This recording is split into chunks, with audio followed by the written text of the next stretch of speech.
एक किताब हमारे हाथ में है, नमक घावानुसार। इसकी चंद लाइनें बहुत प्यारी हैं।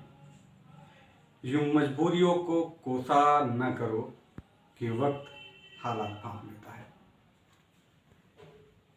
ये लाइन किसी के अंतर्मन से निकल के इस पुस्तक में मोती की तरह उभर रहा है।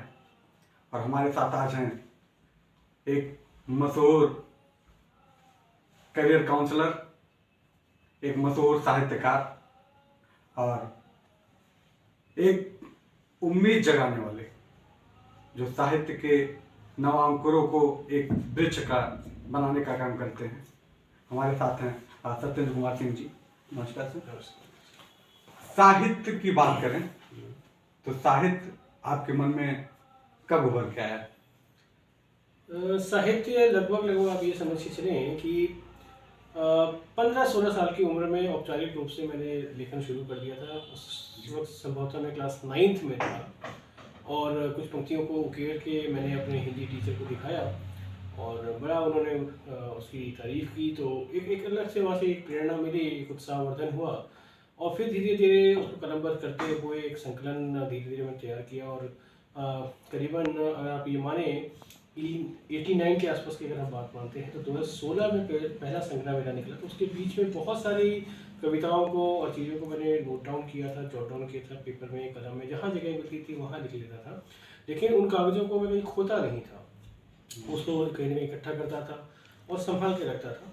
फिर एक वक्त ऐसा भी आया जब उसको मूर्त रूप देने का लगभग समय आया होगा जब ऊपर से कुछ प्रेरणा मिली और फिर मैंने उसको संकलनबद्ध किया और पहली कविता संग्रह निकल गई। जो आपने अभी इस संग्रह की बात करी, नमक घावानुसार, वो मेरी द्वितीय काव्य संग्रह है। और तीसरा मेरा है टूटा ही सही एक रिश्ता तो है, ये प्रथम हो गया।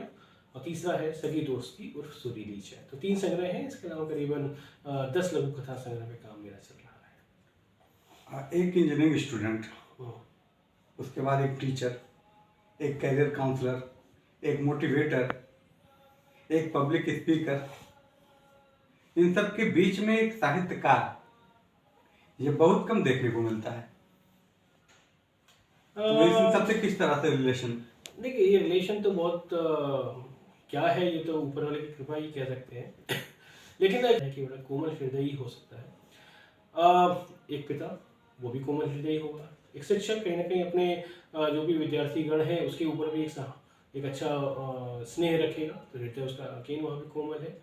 और जो भी लोग तनाव में हैं तो उनके साथ एक सिंपैथी रखना और एक एम्पैथी रखना, दोनों में फ़र्क होता है। सहानुभूति रखना अलग होता है और हमदर्दी करना अलग होता है। तो एक मोटिवेशनल स्पीकर जिसको आप कह रहे हैं वो हमदर्दी रखता है, तो एम्पैथी फैक्टर अगेन तभी हो सकता है जब आपका दिल सॉफ्ट हो, आपका मन बहुत मृदु हो।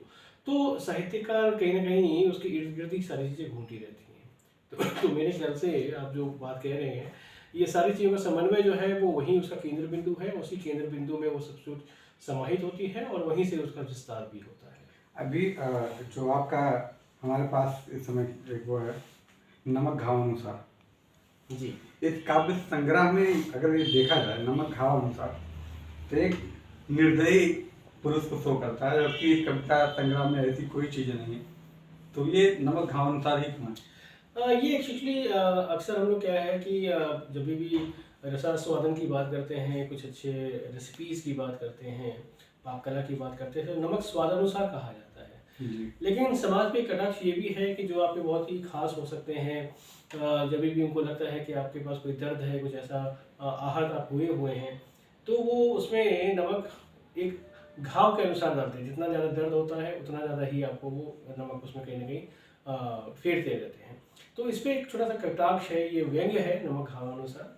और इसमें हर तरह के पुष्प हैं, कुछ आपके पास प्रेम से संबंधित भी हैं, कुछ सामाजिक सरोकार की बातें भी हैं, कुछ कटाक्ष भी हैं। तो ये सारी चीज़ों का कहीं ना कहीं इसमें समन्वय है। इसमें से, इस कविता संग्रह से कुछ अच्छी पंक्तियाँ जो आपको अच्छी लगती हों, हमारे दर्शकों को सुना दीजिए। आप प्लीज़ वो एक मिनट मुझे पुस्तक दे दीजिए।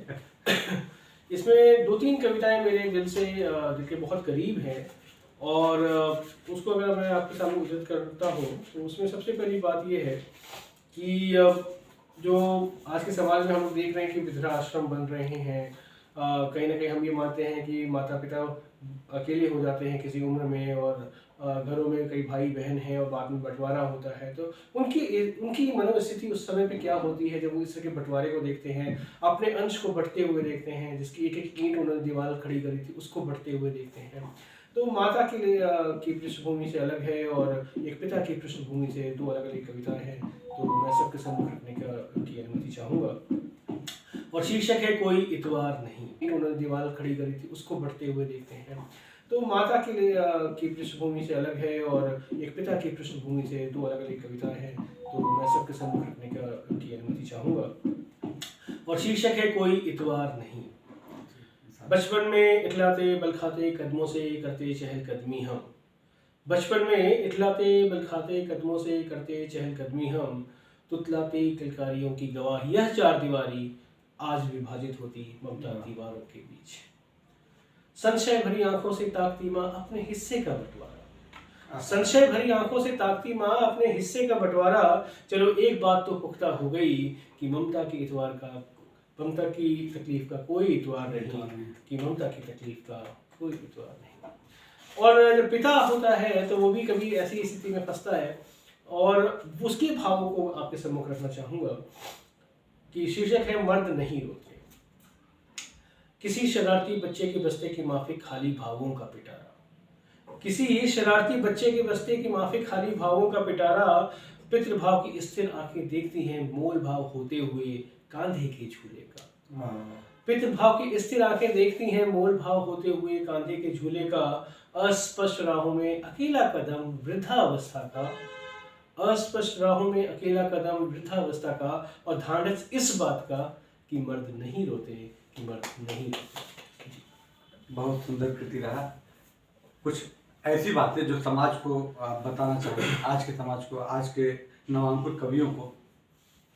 देखिए, इसमें बहुत सारे लोगों को मैंने देखा है, वो अक्सर सवाल ये प्रश्न करते हैं, क्योंकि मैं बहुत सारी बुक राइटिंग वर्कशॉप्स भी कंडक्ट करता हूँ, जिसमें उनकी अपनी अपनी जो शैलियाँ हैं केवल उसी को वो आगे बढ़ाते हैं और उसको बढ़ाते हैं, लेकिन उसको कैसे लिखा जाए, कैसे भाव को और उसमें उभारा जाए, इस पर मैं थोड़े से उनको अपनी टिप्स एंड ट्रिक्स देता रहता हूँ।